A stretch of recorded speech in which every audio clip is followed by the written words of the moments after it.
Hi everyone, I've got a new idea for how I want to do my videos, which is almost like an all-in-one lookbook. So you'll see an outfit kind of video, a makeup video, and how I've prepped my hair and all the little things that go into putting a look together all in one video. So rather than doing them all as separate posts and videos, it will be kind of like a look inspiration. So let me know what you think of this idea. This is the first one. It's kind of a cosy cashmere look, and I hope that it's really helpful. I kind of got the idea because when I look at how I'm going to do my makeup, it always depends on what I'm going to wear as well. So I think the whole thing is about pulling together a look so that everything just complements each other. So hopefully you'll find it useful. So I'm going to show you my makeup, I'm going to show you what I did to my hair, which is it's all very easy and undone for this one. So let me know in the comments what you think.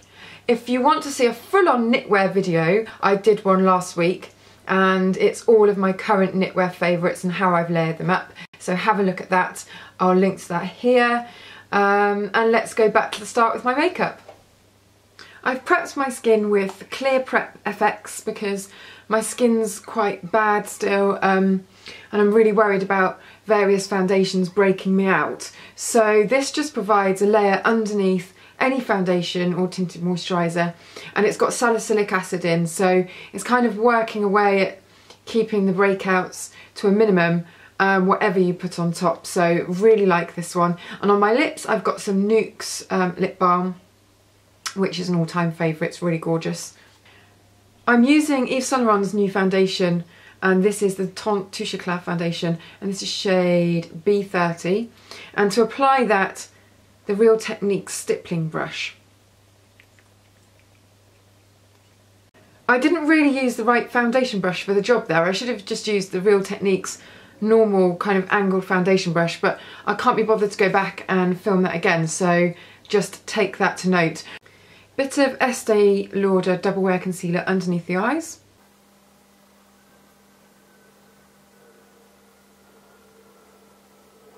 And then just a light bronzer to finish off. I'm using the Dr. Hauschka bronzing powder, which is a current favourite, nice and flat, and a Japanesque short-handled kind of stocky powder brush.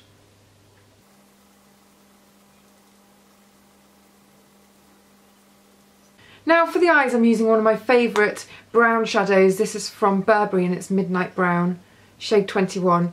But you could find a similar kind of shade. It's like a mid-brown with a bit of a shimmer to it. And I'm going to apply that to the lid, all the way up to the crease. And then using a clean Japanesque brush just to buff that out a little bit. This is quite a firm brush. Just blending that around. Nothing too neat. This is 232. I'll put a link to this in the information. And then taking a little bit of the powder underneath the lash line as well. But stopping short of this kind of very inner corner. Just want to leave that clear. A tiny bit of liner to the waterline. This is a Pixie liner in number 4 Black Cocoa, so it's a very dark brown.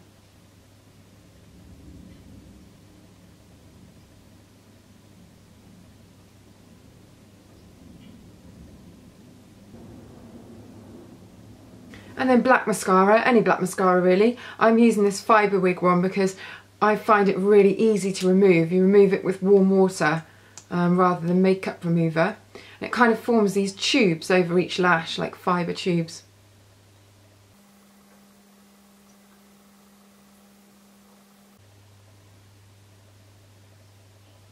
And now just a slick of brow gel. It's not completely necessary this stage. I just want to neaten them up a little bit. This is just one from Becca.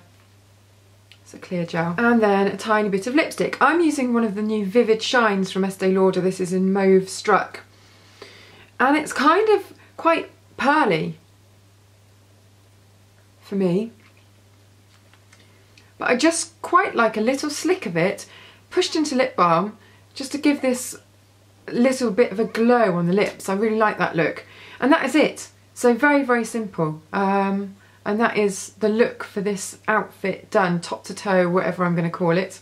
Hair has been prepped. Actually, it hasn't been prepped at all. It was washed last night and I used a little bit of Moroccan oil through the mid-lengths and the ends, and then I went to sleep with wet hair, which is very naughty, and there is some kind of reason that you're not supposed to do that. I can never remember what it is. My dad would remember. It's like a really old wives' tale.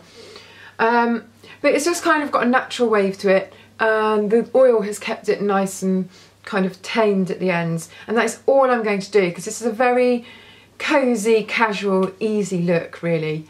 And that's it, that's the hair. And outfit-wise, you can see that I've got this huge, big, chunky knit cardigan coat on the top. This is from Hush, and I put this in my knitwear layering video as well. And then underneath I've got an extra cardigan because it's really, really cold today, and I haven't, well, I've only just put the heating on. But I'm going to go out in this, and the cardigan on top kind of serves as my coat. And then I've kept it all quite denim-y blue, and I've got blue jeans on from Sass Bide. These are really, really old, but you can still get quite similar types of jeans. I quite like this washed out denim. It's quite 80s, but I think it works really well. And then on the bottom layer, I've got a cotton vest from Abercrombie. This is quite old now, it's probably 8 or 9 years old. And it's quite booby. There's a bit of cleavage out there, but I think that's quite a nice contrast to all this big, heavy, chunky knitwear. Just to have a little peep of something sexy on the bottom layer. And then shoe-wise, I would actually, well, I have been going out with Converse, white Converse on the bottom, but I've also got my Belstaff boots that I can wear with this outfit. Black is a little bit harder than I would like with this, so I could go a little bit higher with the heel and go for my brown ones, but you know, this is the kind of outfit that you can put with numerous different shoes. Doesn't really matter. Probably not heels, because it's not that type of look, but pretty much anything else. So that is the total look. I hope you've enjoyed that. Please do let me know what you think, and I shall see you in the next video. I mean, if I could go back and talk to my teen self, there's nothing that I regret particularly, but there are loads of things that I would say now that I'm in my early 30s that I would say to my teen self, just to kind of make that ride a little bit easier through the teenage years.